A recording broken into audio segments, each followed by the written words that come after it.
এটার সাথে আমি অ্যাঙ্কারের চার্জারটা নিয়েছি। এটা কিন্তু আইফোনের জন্য কিন্তু অনেক ভালো। আর এই যে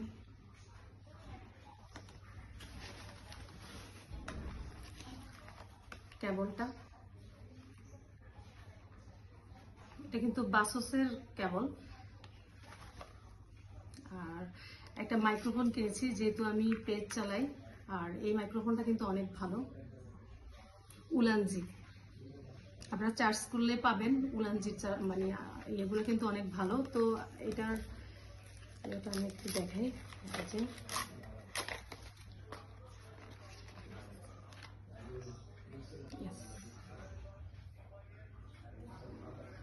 তো কেমন হয়েছে জানাবেন কিন্তু অবশ্যই কমেন্ট বক্সে। সবাই ভালো